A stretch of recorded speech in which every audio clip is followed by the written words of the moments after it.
Now let's start with the definition. Hepatic encephalopathy is a syndrome, and this is observed in patients with cirrhosis of the liver. Okay. But it can be seen in acute hepatocellular failure as well, more commonly in cirrhosis, but it is also seen in acute liver failure. It is characterized by personality disorder, a change, intellectual impairment, and a depressed level of consciousness.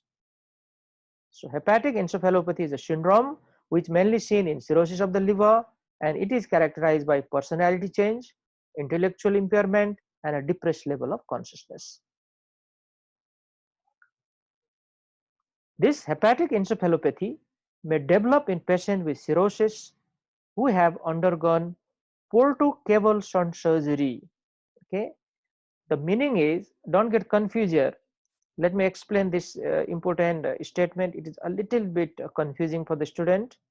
Even without portocable shunt surgery, even without that, a patient with cirrhosis of the liver can still develop hepatic encephalopathy because the function of the liver is gone there.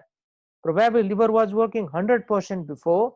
After the cirrhosis occur, this liver is only working 10%, but still it is working 10%, isn't it? We think like that, right?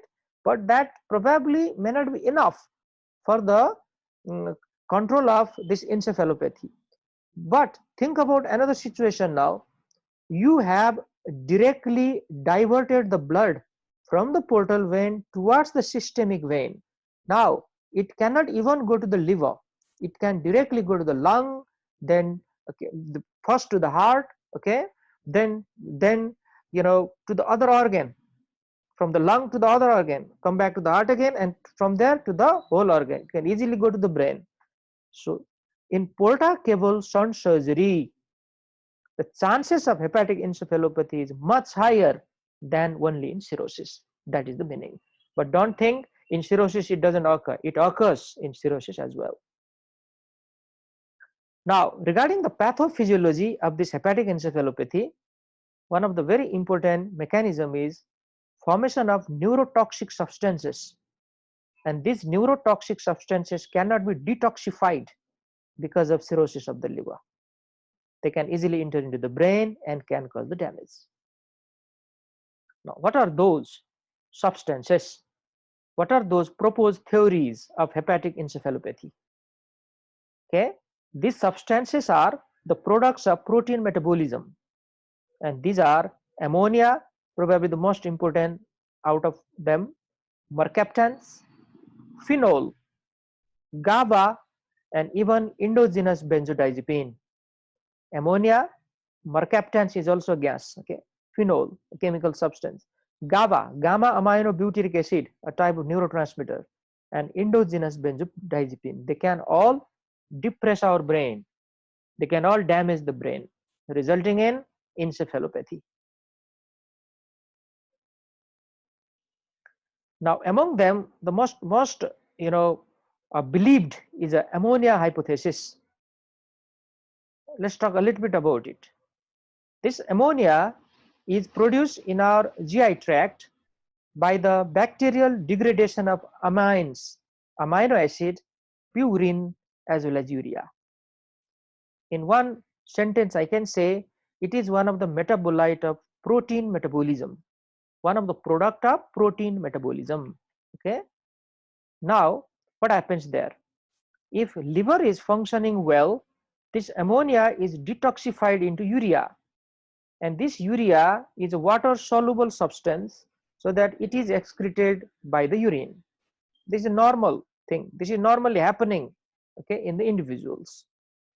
But in case of cirrhosis of the liver, or in those portocable or portosystemic shunt, ammonia can directly enter into the systemic circulation, and it cannot be converted into urea. So this is the major problem. Now, after knowing those mechanism, let's grade this hepatic encephalopathy. What are the grade, and accordingly what are the clinical features? They are divided into 4 grading: grade 1, 2, 3, and 4. Now, in grade 1, See here, in grade 1 there is poor concentration, slurring of the speech, slow mentation, and inversion of sleep rhythm. So this poor concentration, slurring of the speech, and slow mentation, all of them are higher mental functions which are damaged, and it is very easy for us to explain because the toxins are doing their effect there. The important one from the clinical point of view is inversion of sleep rhythm. That means this person develops sleep during the daytime and the person is lacking sleep during the night time. Exactly its opposite thing what is happening. In grade 2, the person is drowsy but easily arousable. There are occasional aggressive behavior. Okay, person remains lethargic most of the time, and now asterixis starts to arise. Asterixis means flapping tremor. Okay, it starts to come from the grade 2 onward. In grade 3, the person even become more confused and disoriented as well. Disorientation according to the time, place, and person. He cannot identify own relatives. Okay, he doesn't know what time it is and what day it is. All those things are very serious now. The speech is become incoherent, and asterixis is already there, so it will be continued, and clonus will be there now. Clonus means it is a very exaggerated type of reflex. Okay, it is very exaggerated type of reflex. We are talking about deep tendon reflex now. This is a part of central nervous system examination. Okay, there is a special way to show or to detect clonus. We'll talk about this in that respective topic. And the last one is grade 4. In this condition, the patient is comatose. Okay, now coma, isn't it? Deep level of unconsciousness from where a person cannot be aroused even by painful stimulation. That is coma. And the person may have decerebrate posturing. In the class of malaria, in cerebral malaria, I clearly remember I explained this point to you.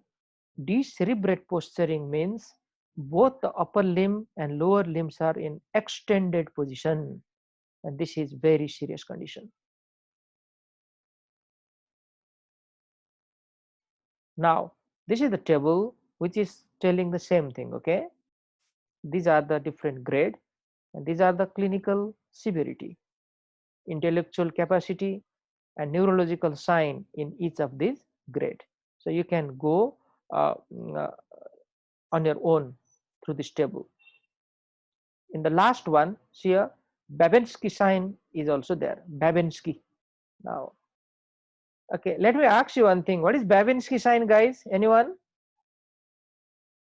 Sir, when we rub on the toe, Foot. the toes. Upper motor neuron lesion. Yes, Saad Parvez. Yes, you are answering. Yes, continue, please. Sir, when we rub on the toes, Mhm. on the back of the foot, the toes are pointed. Sir, not medially, sir. They point laterally. This is the Babinski sign. They Okay, should point medially normally. okay, Adil. Yes, yes, good. I'll come back to you. Okay, Adil. Yeah, you're saying something.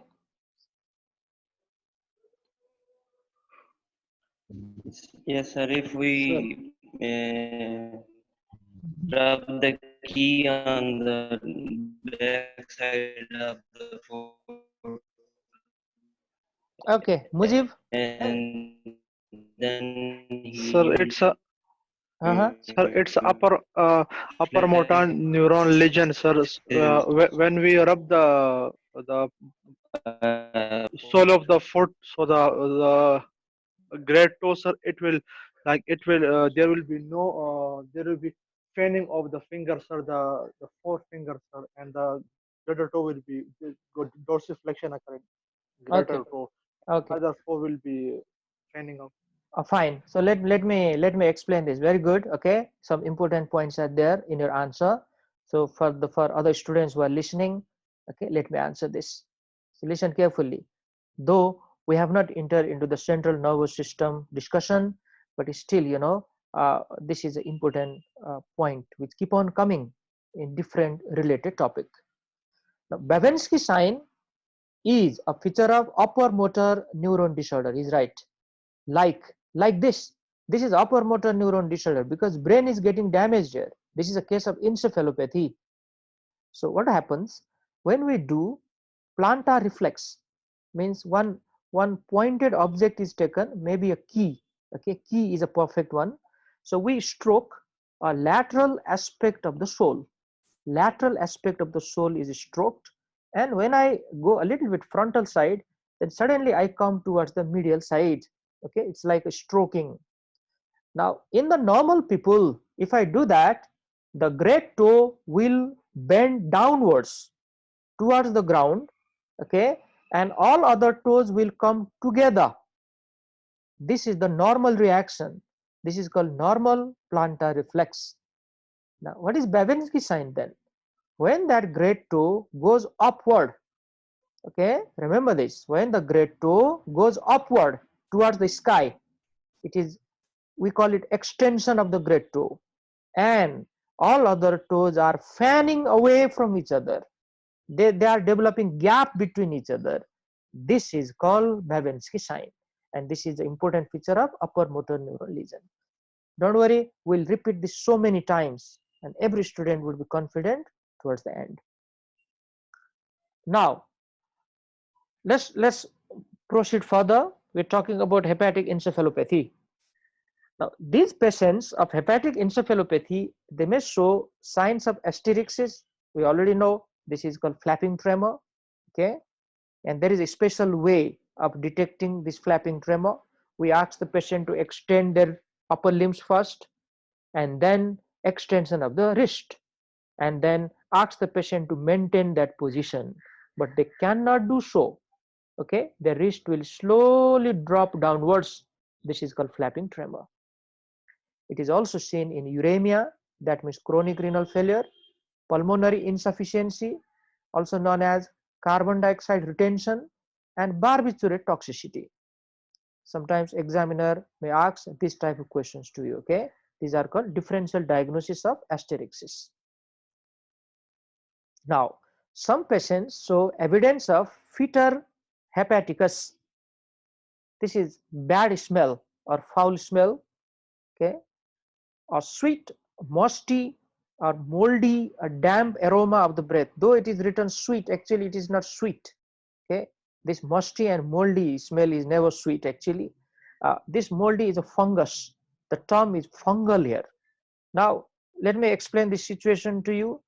When a room is closed for a long time, and after many days or many weeks, when you enter into that room, just remember what type of smell comes from there. The similar type of smell may come in this type of patient. So that is a good explanation for this fetor hepaticus, and it is probably believed to be secondary to the exhalation of mercaptans. This gas is responsible. So it can be asked as a question in the exam. Try to remember this. Mercaptans is responsible for fetor hepaticus. Other possible or potential physical examination may be hyperventilation and decreased body temperature. This hyperventilation can occur because acidotic condition is developing inside the body, and in any acidotic condition hyperventilation would be there. Now we are reaching to some of the important part of this lecture. If we measure ammonia level, it would be high. Without high ammonia level, okay, diagnosis would be a difficulty. Now the confirmation is done by EEG, electroencephalography. EEG, this is the electrical recording of activity of our neuron in the brain. So there are some important findings here. Listen nicely. EEG show diffuse slowing of alpha wave and eventual development of the delta wave. So these delta waves are the hallmarks of stage 4 of hepatic encephalopathy. Delta wave in stage 4. That's why it is a very commonly asked question in different exam as well. Whereas In stage 1, 2 and 3, there are triphasic wave present, mainly over the frontal lobe. Now, normally when we do EEG in normal people, okay, there are, isn't it, different types of wave, right? Now see here, a little bit knowledge regarding that, then it is easy for you to understand this abnormal wave. These are the 4 types of wave in normal people, okay. They are alpha wave, isn't it, then delta theta wave, sorry, okay, delta wave, theta wave, alpha wave and beta wave. This delta is the most pathological one. It is present in severe cases of encephalopathy. This is theta, this is alpha, and this is beta. Now according to the frequency, the beta wave has the most frequency than all of them, more than 13 waves per second, and delta wave has the slowest frequency, that is less than 4 waves per second. Okay, and this delta wave is present in stage 4 of hepatic encephalopathy, and these are the pictures of this different one. Okay, delta is this and this is the beta.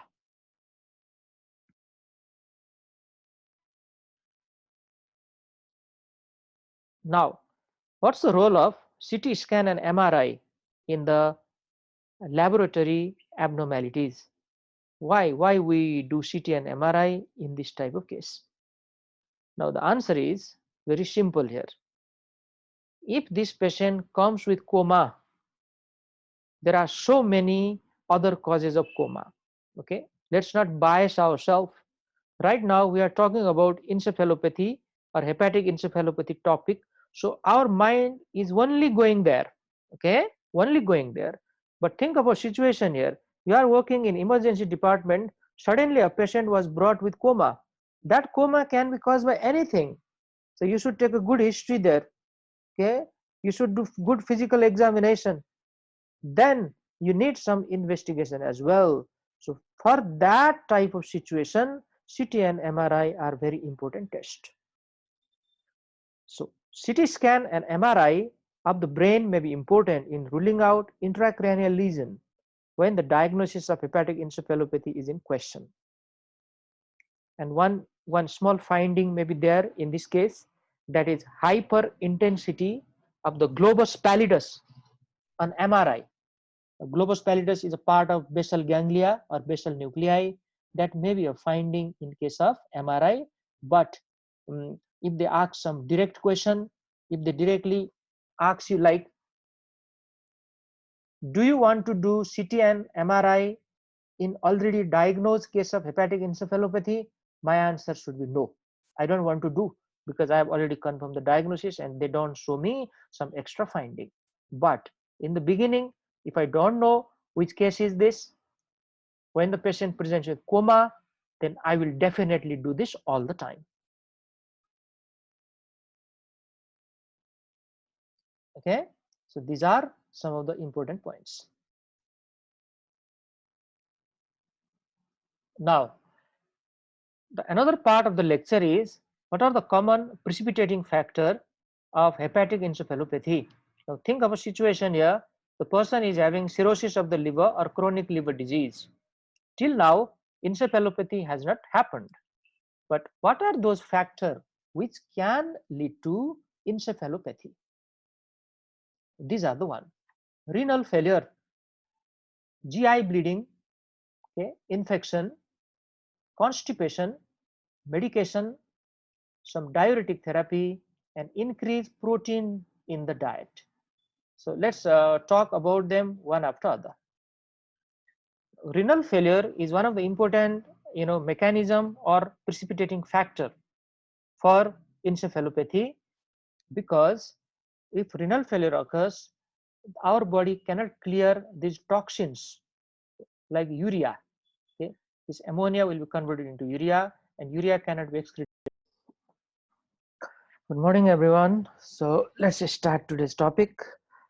We were discussing hepatic encephalopathy from yesterday, and we talked about what is the definition, what are the mechanism or pathophysiology of brain damage in hepatic encephalopathy, what are the different stages, what are the importance of those EEG wave, okay, and things like that.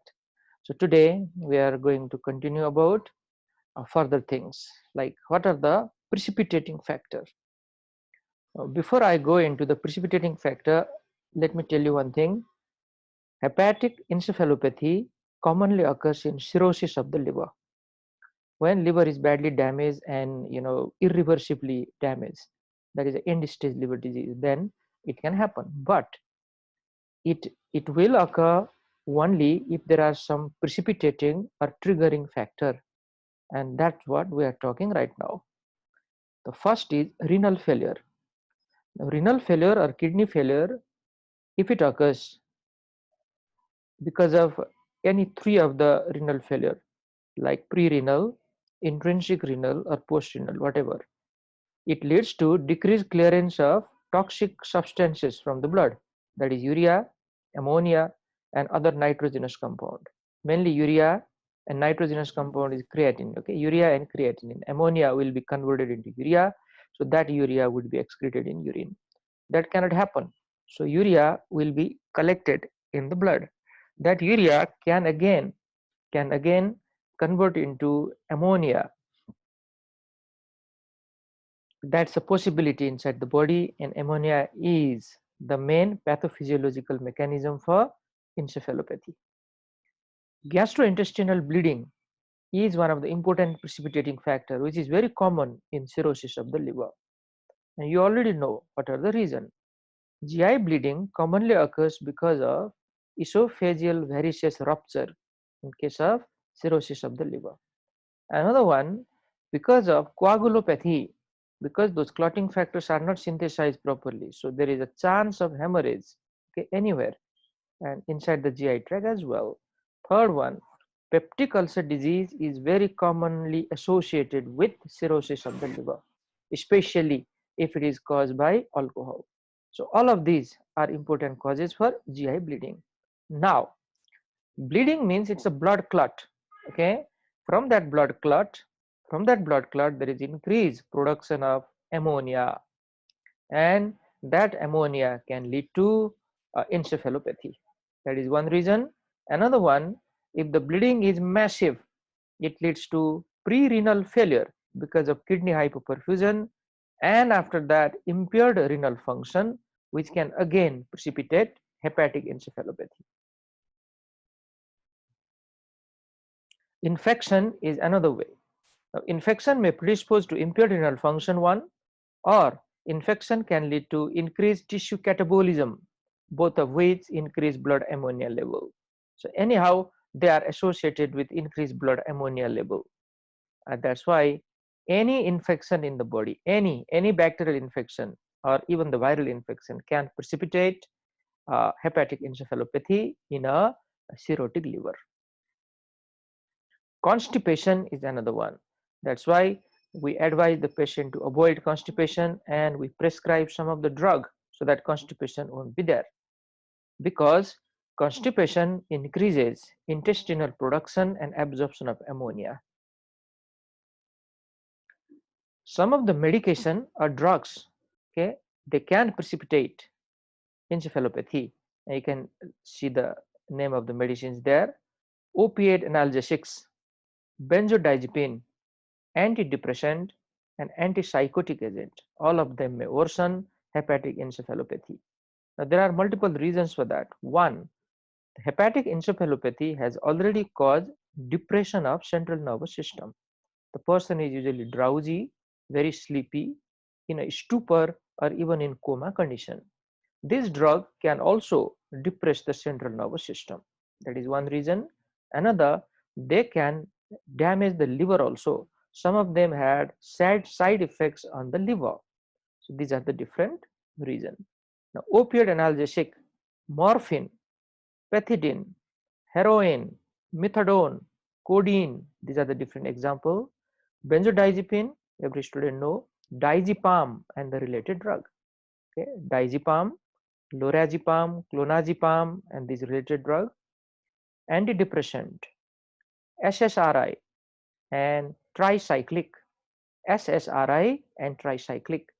SSRI, fluoxetine, and paroxetine, very common drug, and SSRI, okay, amitriptyline, isn't it? Nortriptyline, imipramine, desipramine, these are the drugs.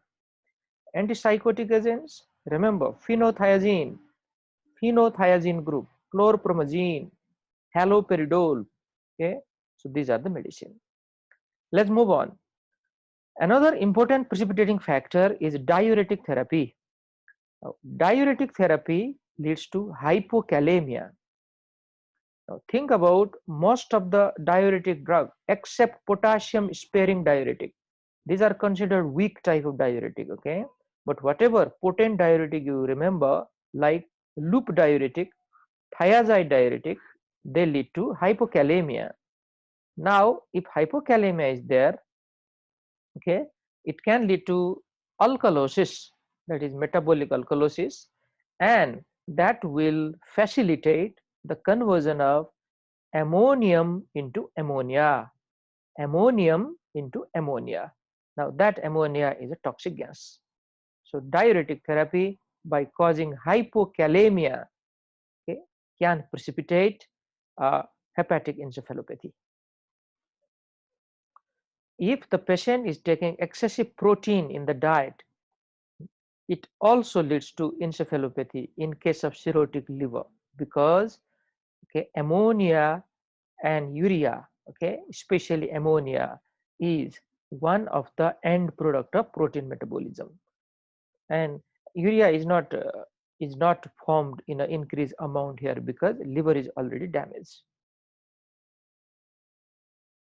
Now these are the precipitating factor, very important question from the exam point of view, and we should be careful.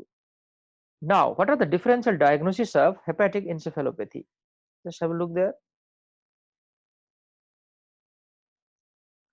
Now, if you consider, the signs and symptoms of hepatic encephalopathy, these differential diagnoses are very easy for you. Like the person is drowsy, excessively sleepy, or in stupor or in coma. So a lot of intracranial lesions can be considered here, like subdural hematoma, intracranial bleeding, stroke, tumor, and abscess. All of these have similar type of signs and symptoms. Intracranial infections can also be considered, like meningitis, encephalitis, and intracranial or brain abscess. Similar types of sign symptom may be there. Other metabolic encephalopathy like hypoglycemia, electrolyte imbalance, mainly hyponatremia, anoxia or hypoxia, hypercarbia or hypercapnia, and even uremia. These are also considered. Hypoglycemia means decreased blood sugar level, it can damage the brain. Electrolyte imbalance like hyponatremia, it can also lead to a lot of problems inside the central nervous system. The person may have seizures sometime. Hypoxia and hypercapnia, both of them have a lot of CNS abnormalities, and uremia is called renal failure. Now, there is one interesting condition which is known as ureterosigmoidostomy. Ureterosigmoidostomy. Now, see there is a uh, you know connection between ureter and sigmoid colon. So, what is the meaning of that?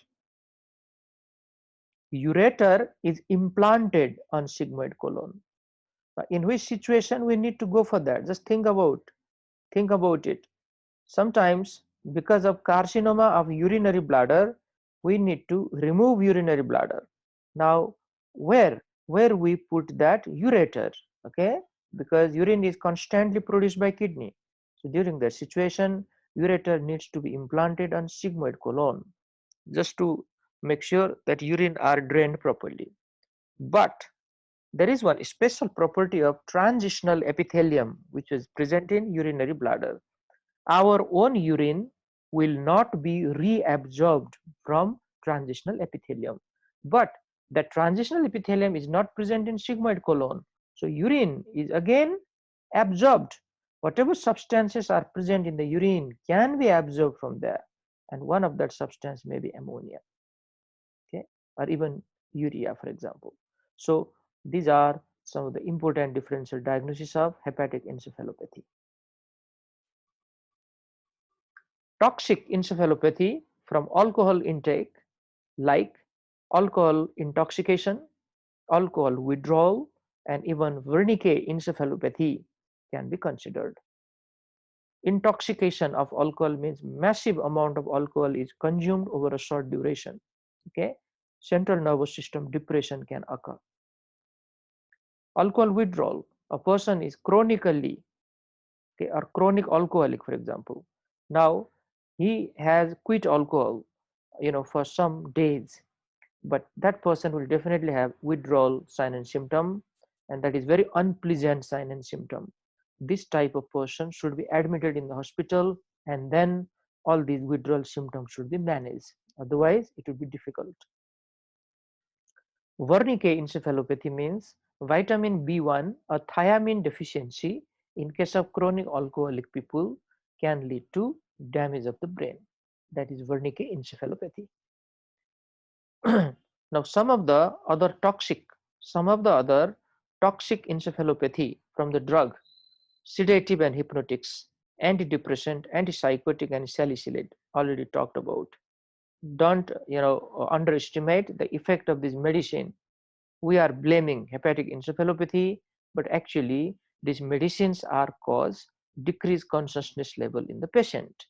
Okay, so we need to be careful. And one more is post-seizure encephalopathy.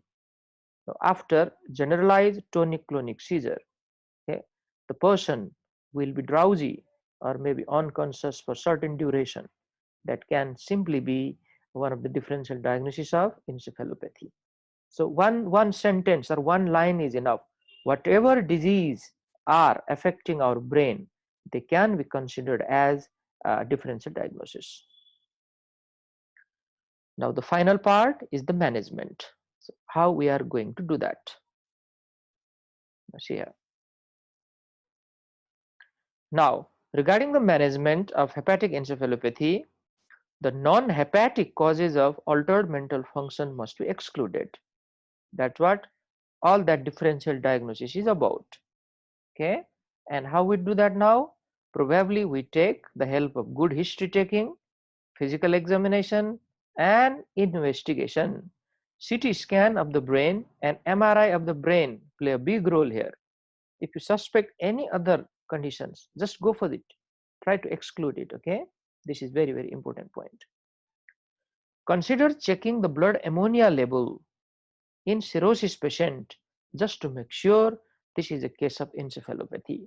If ammonia level is high, this is the diagnosis.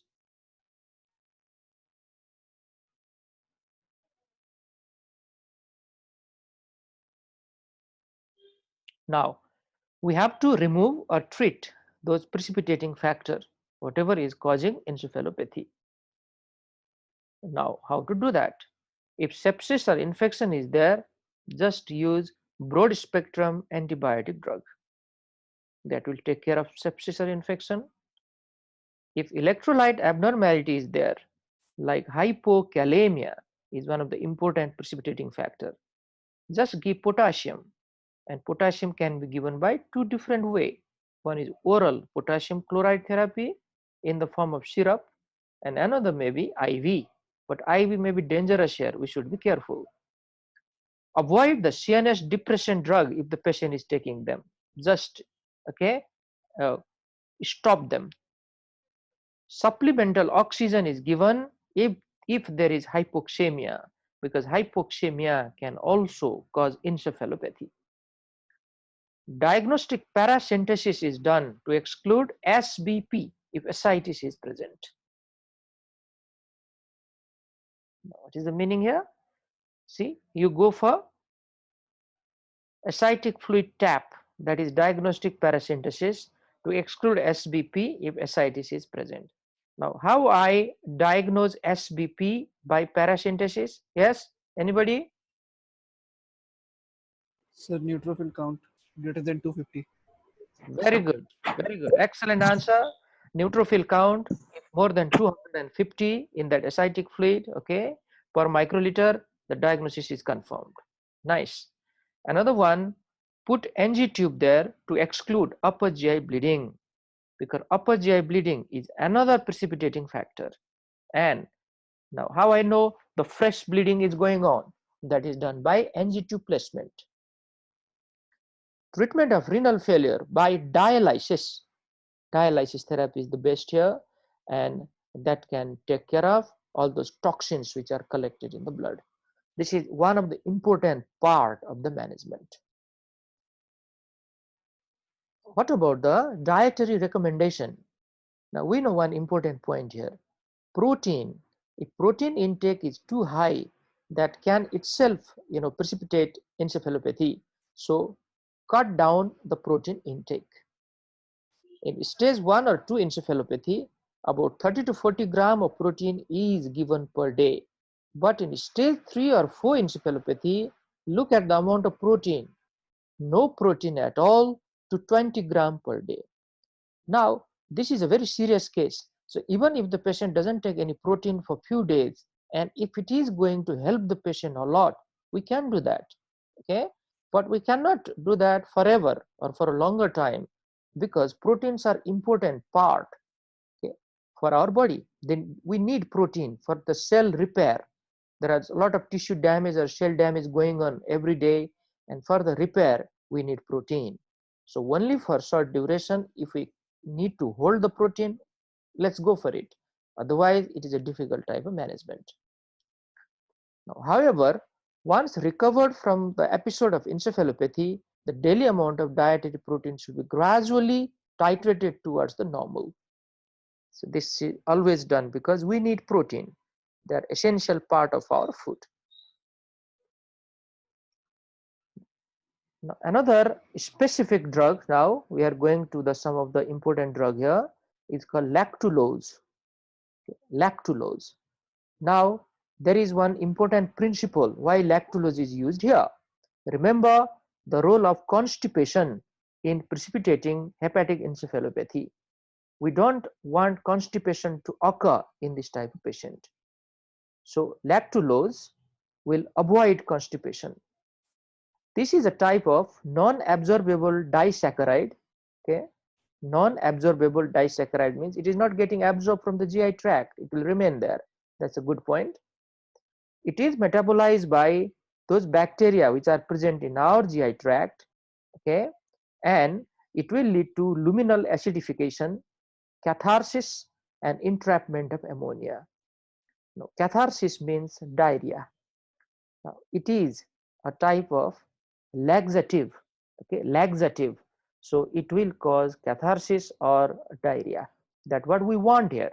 Okay, that is the wanted effect actually. In this case, we don't want constipation, but we want diarrhea in this condition. One more important point is it can trap the ammonia as well. Now, what is the dose here? Okay, this dose should be titrated. Titrated means you start with one dose and you keep on increasing it until and unless you get the desired effect. Now, it may range from 30 ml orally 2 to 4 times per day, and we increase the dose or maintain it until and unless we get 3 to 5 soft or semi-liquid bowel movements per day. See there, if more than 3 times stool is passed and if it is liquid type, we call it diarrhea. So strictly speaking, this drug is causing diarrhea in the patient and it is helping. Now, there are certain side effects of lactulose therapy. You can see there. This is an osmotically active substance. Okay, so it can draw a lot of fluid inside the lumen of the bowel and can lead to abdominal distension, can lead to cramping or even flatulence. At the same time, remember, it is getting degraded by those bacteria also. So some gases are also released. And it has got excessively sweet taste. So many people may not like it. So this is about lactulose.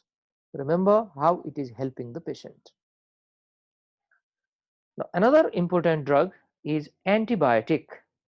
Okay. Now, these are locally acting antibiotic. Now, neomycin is the perfect example here. Neomycin. This neomycin belongs to aminoglycoside family, okay, and Apart from that, the other antibiotics like metronidazole and even oral vancomycin or oral quinolones can be tried. But neomycin is the most popular drug among this list. So it is given orally, okay, and this neomycin decrease the colonic concentration of those bacteria. Okay, these are called ammonia-genic bacteria. In other words, those normal commensal there. So what is their role? They are producing ammonia there. If we kill or remove the population of their bacteria, the chance of production of ammonia would be very less. So that's how antibiotics are helping. Another one medicine is called LOLA. Okay, LOLA is a short form, and the full form is L-ornithine L-aspartate, LOLA, LOLA we say, and this is called ammonia fixing strategy. Now, how it is helping? This L-ornithine L-aspartate can stimulate ureagenesis and reduce the blood ammonia level. So it is stimulating the conversion of ammonia into urea in the liver, if liver is still working properly.